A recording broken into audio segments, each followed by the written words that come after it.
Division में बल्दी, आबरसानी और दीगर मसाइल थे, आप सेकंड टर्म कंटिन्यू कर रहे हैं, इस पे आपके क्या रुझान है?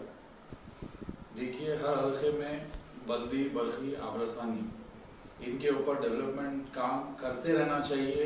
इसमें काम निकलते हैं, फिर से उसको मेंटेन करते रहना चाहिए, क्योंकि अगर कहीं सीवरेज की लाइन अगर खराब होती है तो रोड को पूरा निकालना पड़ता है, उसके बाद ही वो सीवरेज की लाइन डाली जाती है। सीवरेज की लाइन डाले बाद फिर से वहां पर रोड सैंक्शन लेकर कराना, ये बल्दिया का काम है। वो बल्दिया को नुमाइंदगी करना वो हमारा काम है। उस हिसाब से दूसरे भी डेवलपमेंट वर्क्स जो हैं, जो बल्दी, बल्खी, आबरसानी है, उसके अंदर भी नुमाइंदगी करना, उसको भी पूरा करना, उसके ऊपर भी अपने डेवलपमेंट वर्क को जारी रखना, इस तरीके का काम हमने पिछले 5 साल में किया है, जिसमें आपसे हटके और 9 कॉन्टेस्टेंट है आपके साथ आपके सिलेक्शन में जी। तो ऑपोजिशन में आपके कौन? देखिए, मुखालिफिन में हमारा अब यहाँ पर टीआरएस भी है, कांग्रेस भी है, बीजेपी भी है और मजलिस इत्तेहादुल मुस्लिमीन भी है मैदान में, क्योंकि हमारी गुज़िश्ता 2016 में यहाँ से शानदार हमने जीत दर्ज की थी और अल्लाह की ज़ात से उम्मीद है कि इस बार भी हम जीतेंगे। हमारा मुकाबला टीआरएस से। और कोई दूसरे पार्टी? दूसरे तो पूरे कैंडिडेट्स इंडिपेंडेंट कैंडिडेट है, बीजेपी है मैदान में, कांग्रेस का तो कोई पुरसाने हाल नहीं है, आप लोग बेहतर तरीके से जानते हैं। तो इस तरीके से ये इंतखाब चल रहा है। अब जैसा कि ये इलेक्शन बहुत शॉर्ट टाइम में जी आया, तो आप कितने एरिया सर्वे करें आपके डिवीजन में? आपका ये जो सवाल है, ये सवाल हम अगर फील्ड पे नहीं होते पिछले 5 साल में, तो ये जो कम टाइम मिला है हमारे लिए बहुत ही एक मुसीबत और सर के दर्द की बात हो जाती, एक चैलेंजिंग पार्ट हो जाता। लेकिन इसमें हमारी तरफ से पॉजिटिविटी ये है कि जब कोरोना आया उससे पहले भी हम आवाम के दरमियान में हमेशा मौजूद थे। कोरोना जब से आया उसके बाद और ज्यादा हम आवाम के घर तक पहुंच गए, क्योंकि लॉकडाउन हो चुका था। कोई भी जो गरीब हो या रोज कमा के खाने वाला हो, घर से नहीं निकल सकता। तो मजलिस इत्तेहादुल मुस्लिमीन की तरफ से इस तरीके से काम किया गया कि उनकी एक कॉल पर हम उनके घर पर पहुंच जाते थे। पहुंचकर कहीं राशन, कहीं दूध, कहीं मेडिसिन, जो भी मजलिस इत्तेहादुल मुस्लिमीन से हो सकता था वो किया हमने।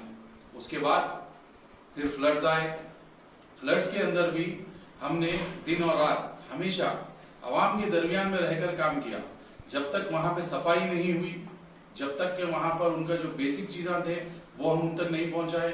उसके बाद सीएम रिलीफ फंड, ये तमाम चीज़ें जो आए हैं, हम इसमें आवाम के दरमियान में जुड़े हुए थे, इसलिए हमें 10 दिन नहीं अगर 2 दिन भी मिलते तो हम इसमें रेडी थे। अच्छी बात है। मीडिया को तकरीबन देखने को आता हर कोई कैंडिडेट्स, मगर आप कभी मीडिया के दरमियान आए नहीं, इसकी वजह? अक्सर आप मीडिया से दूर रहते हैं और मीडिया लाइमलाइट, जो मीडिया का लाइमलाइट है उसमें आप नजर नहीं आते, इसकी वजह क्या है? नहीं, मीडिया से दूर रहना या मीडिया की लाइमलाइट नहीं रहना ये एक अलग पार्ट है। अब तक और आगे भी इंशाल्लाह मेरा जो फोकस रहेगा वो फोकस है अपने काम के ऊपर, क्योंकि मुझे चुना गया था ये जो हल्का है आजमपुरा, उसके अंदर डेवलपमेंट वर्क करने के लिए।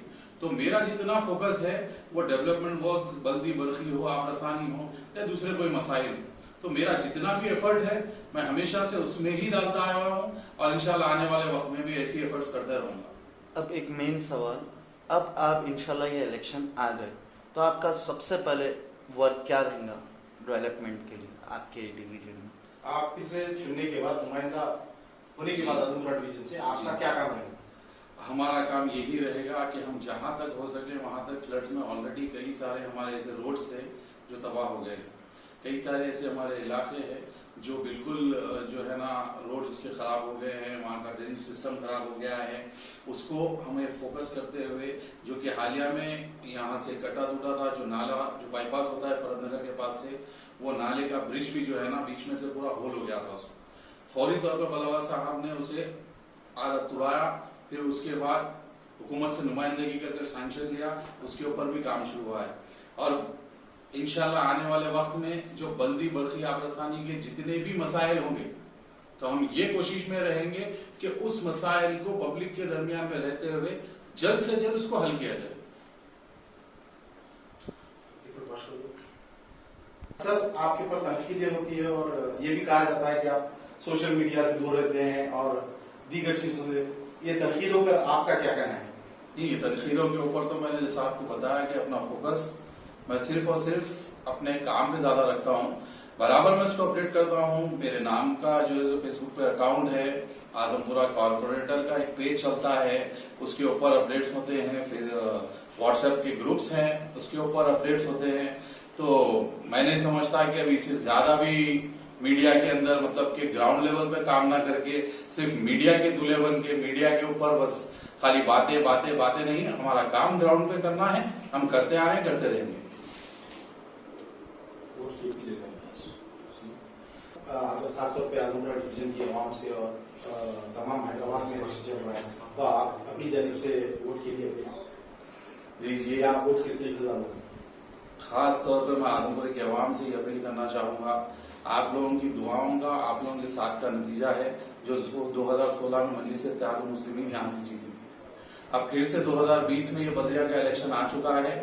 हम आपके दरमियान में हैं। पिछले 5 साल हम आपके दरमियान में रहकर काम कर रहे हैं। उसी बुनियाद पे हम आपसे वोट मांग रहे हैं। इसीलिए आप अपने घरों से निकलीजिए। 1 दिसंबर को वोटिंग है और जो वोटिंग है वो बैलेट पेपर पर है, वो मशीन पर नहीं है। इसलिए पतंग का निशान पहले नंबर पर है।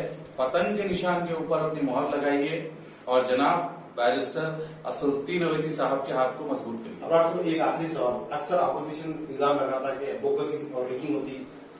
देखिए, खासतौर पे आपके डिवीजन में बहुत सारे अपोजिशन के लोग इस तरीके के इल्जाम लगा रहे हैं, तनकीदें चल रही है। मैं समझ गया आप जो क्वेश्चन करना चाह रहे हैं मेरे को, उसके ऊपर मैं आपको जवाब देना चाहूंगा। ऑपोजिशन के पास ग्राउंड लेवल पे बात करने के लिए कोई सवाल नहीं, क्योंकि ये जो इलेक्शन होता है ये डेवलपमेंट, साफ सफाई, रोड, स्ट्रीट लाइट, इन चीजों के ऊपर होता है। और हमारा जो पिछले 5 साल में फोकस था इन्हीं चीजों के ऊपर था।